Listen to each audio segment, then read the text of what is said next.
Alors les gars, dans cette vidéo, on va parler de quelque chose de très intéressant parce que j'ai remarqué que sur YouTube, il y a très peu d'informations sur les wallets watch only. Il y a des personnes qui vont te faire croire qu'ils ont beaucoup d'argent dans leur portefeuille crypto alors qu'en fait, c'est juste des wallets watch only. Il y en a d'autres qui vont te dire que voilà, il y a tel site d'investissement. Lorsque tu investis, tu reçois l'argent dans un portefeuille. Et dans ce portefeuille-là, lorsque tu veux retirer l'argent, on te dit que non, vous ne pouvez pas parce que c'est un wallet watch only. Donc, il y a plusieurs cas en fait qui font que des gens se retrouvent sans comprendre en fait ce qui se passe. Il y en a d'autres qui n'ont jamais entendu parler de wallet watch only. Il y en a d'autres qui ont entendu parler mais qui n'ont pas assez d'informations dessus. Donc cette vidéo là c'est fait pour ça. C'est vrai que ça fait longtemps que j'ai fait un tuto. Mais ici on va faire un tuto pratique. Donc je vais filmer mon téléphone et tout pour te montrer de A à Z ce que tu as à savoir sur les wallet watch only. Donc on se retrouve tout de suite dans la vidéo. Let's go.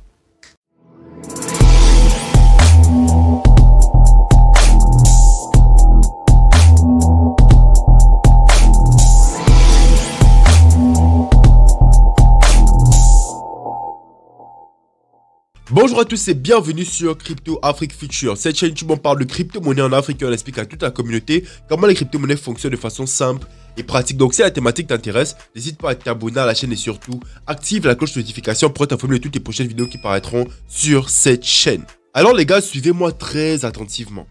Lorsque tu crées un portefeuille Trust Wallet en fait, tu as deux choses. Première chose, c'est que tu peux créer soit un multi-wallet, soit un wallet avec une seule crypto.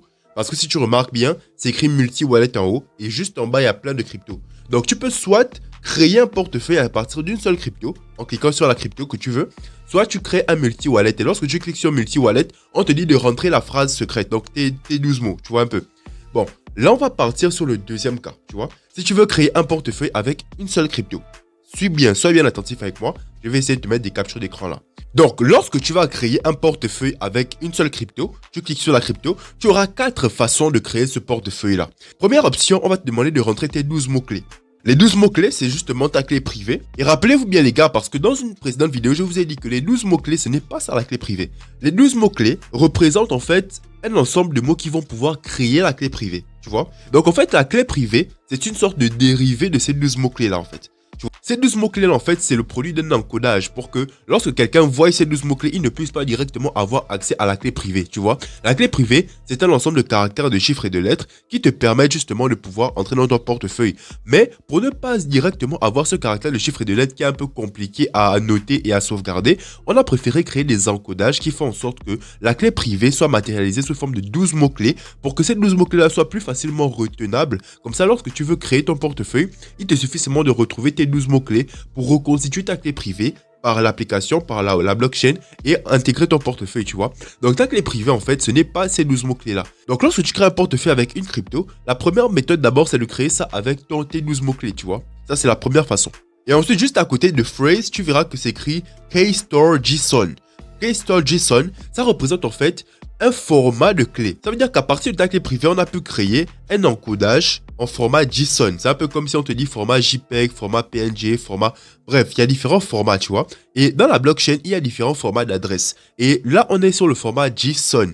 Donc, c'est un format différent qui a été créé à partir d'un encodage qui te permet justement de rentrer dans ton portefeuille, toujours avec le même but de ne pas révéler ta clé privée, toujours dans le même but d'éviter que lorsque quelqu'un tombe sur ta clé privée, il puisse directement avoir les caractères de ta clé privée. Non, on passe par un format qui permet à ce que si quelqu'un voit ta clé, il ne peut pas savoir quelle est ta clé privée derrière, tu vois. Il n'y a que la blockchain qui va en fait pouvoir reconstituer en fait le format de ta clé privée à partir du format JSON de cette clé-là qui a été transformée, tu vois. Et en général, tu vois, sur Trust Wallet, le format JSON, c'est genre des caractères que tu vas rentrer avec un code secret, tu vois. Parce que oui, tu peux avoir le caractère et pouvoir recréer ça, rentrer dans la blockchain, mais pour ajouter une deuxième couche de sécurité, on va te mettre un code, tu vois. Forcément, un jour, tu vas être confronté à ça dans ta vie lorsque tu vas utiliser les cryptos. Voilà pourquoi je t'en parle. Mais sinon, ce n'est pas vraiment ça le but de la vidéo. C'est juste pour que tu aies des connaissances complémentaires et que tu saches en fait ce qui est dans ton portefeuille Trust Wallet, tu vois.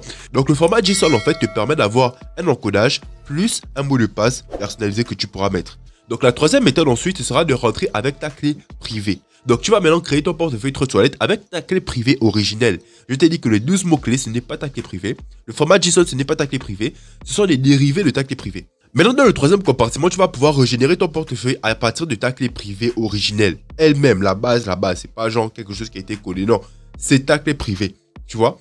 Ça, ce sont les 3 méthodes. Maintenant, ce qui nous intéresse dans cette vidéo, c'est la 4e méthode là. Tu vois? Ça là, c'est dangereux. C'est adresse. Tu vas voir que ce sera écrit adresse tout au fond. Et ça, les gars, comprenez que Adresse, c'est que tu vas juste prendre une adresse, une clé publique. Là, on n'est plus dans les clés privées. On est dans les clés publiques pour créer le portefeuille. Et là, quand on dit watch only, on dit regarde seulement. En anglais, ça se traduit comme ça. Watch only, regarde seulement. Vu que tu n'as accès qu'à la clé publique, la clé publique ne peut pas te donner accès au fond. La clé publique, c'est une clé qui est visible par tout le monde. Même lorsque tu vas sur la blockchain, à partir d'une clé privée, tu peux savoir combien quelqu'un a dans son portefeuille. Dans les prochaines vidéos, je vais vous montrer comment on fait pour retracer son portefeuille à partir de sa clé publique. Mais comprenez que la clé publique, c'est quelque chose qui a des informations que tu peux te retrouver n'importe où. Donc lorsque tu crées un wallet, lorsque tu crées ton portefeuille Trust Wallet, à partir d'une adresse simplement, tu vas juste entrer dans ce portefeuille-là pour juste voir ce qui se passe dans ce portefeuille-là. Voir les NFT, voir les cryptos qui sont dedans. Bref, et c'est tout. C'est tout ce que tu peux faire avec. Tu ne peux pas retirer parce que tu n'as pas la clé privée. C'est la clé privée qui te donne accès aux fonds. Et la clé publique te permet juste de voir les fonds. Tu vois un peu le truc. Et à partir de là, je peux aller plus loin dans la vidéo avec le tutoriel que je vais mettre. Donc, je vais filmer mon téléphone pour que tu vois un peu comment les gens utilisent cette petite subtilité-là pour t'embrouiller, pour te faire croire qu'ils ont de l'argent dans le portefeuille, pour te faire croire que tu gagnes de l'argent. Bref, on en parle tout de suite dans le tuto. On se retrouve, les gars. Donc les gars, regardez un peu ce qui se passe. Quelqu'un va venir dans son portefeuille et puis il va vous dire que bon, moi, je suis multimillionnaire et tout, j'ai tant dans mon portefeuille. Voilà, il va te dire, voilà, j'ai 187 000 dollars. Voilà, j'ai pu avoir 646 BNB et tout. Toi, tu te dis que le gars, il a du pognon, mon Dieu. Mais en fait, tu vois, quand tu viens à Send, là, tu peux pas appuyer sur Send parce que c'est pas un portefeuille, c'est pas un vrai portefeuille, tu vois. C'est juste une adresse que l'on a ajoutée, tu vois. Et je vais t'expliquer comment ça se passe, tu vois. On va venir à Setting. Setting, ensuite on vient à Wallet. Ensuite, je vais venir dans un portefeuille quelconque, par exemple Tuto Pratique, tu vois. Si je viens sur Tuto Pratique, ici on est dans un vrai portefeuille où il y a la clé privée à l'intérieur, tu vois. Donc si je viens là et que je veux Send, je peux envoyer des crypto-monnaies avec ça, tu vois. Il n'y a pas de problème avec ça. Maintenant, si je viens ici à Wallet et que je viens sur Watch Only Wallet, là, je peux juste voir, je peux pas retirer les cryptos, tu vois. Je peux rien faire, je peux juste voir. Maintenant, comment ça se passe en fait, concrètement? Tout à l'heure, je vous disais que il y a plusieurs options. Donc, si je viens ici, ensuite, vous allez voir, parce que là, je suis venu au plus, hein, regardez bien. Il y a un plus tout au bout là, je suis venu au plus, qui est tout au bout. Ensuite, il y a un endroit où c'est écrit Create a New Wallet. On n'est pas là pour Create a New Wallet. I already have a wallet. Donc ça dit que j'ai déjà un portefeuille et je veux juste le restaurer, tu vois. Donc je viens là. Ensuite, vous avez plusieurs options. Soit créer un multi-coin wallet, soit vous avez la possibilité de créer le wallet avec l'adresse d'une crypto, tu vois.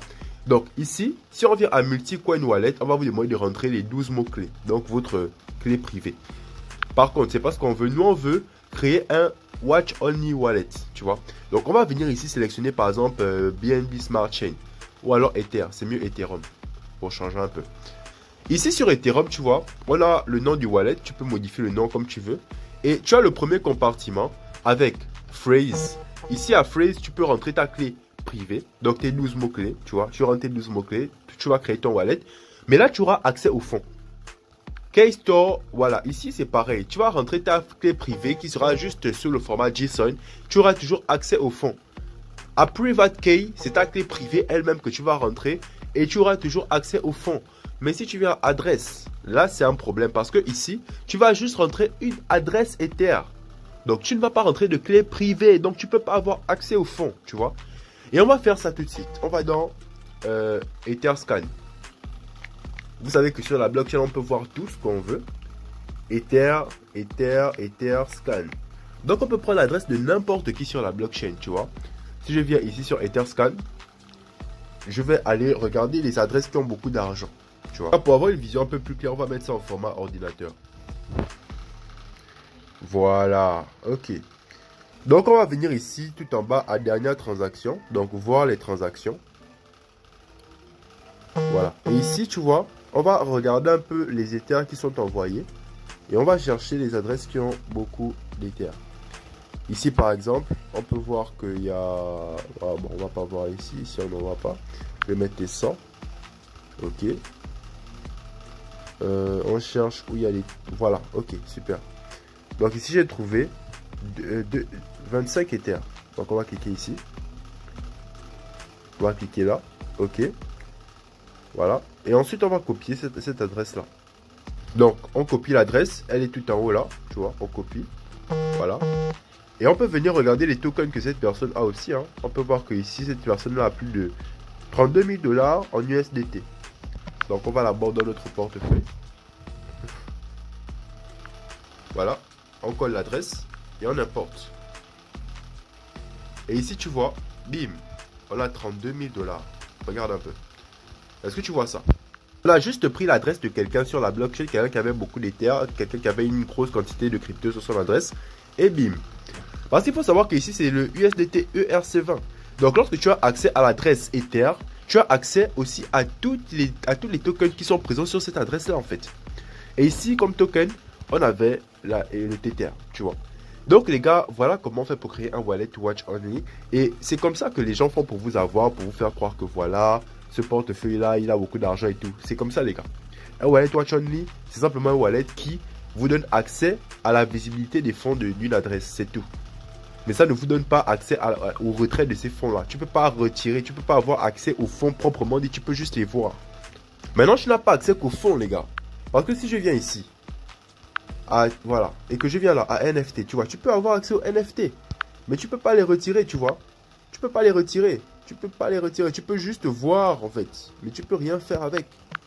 Tu peux rien faire du tout avec. Donc les gars, j'espère que ce tuto là vous aura aidé. Donc voilà. Alors les gars, j'espère que ce tuto vous aura plu et que ça vous aura appris beaucoup de choses et que vous n'allez plus vous faire berner par des personnes qui utilise votre ignorance pour vous faire croire des choses. Là maintenant tu as la connaissance qui te permet de ne plus être dans le panneau. Et si quelqu'un est dans le panneau, partage cette vidéo là pour qu'elle comprenne en fait ce qui se passe réellement. Merci de m'avoir suivi les gars, c'était Harley de Crypto Afrique Future. On se retrouve dans les prochaines vidéos. Peace.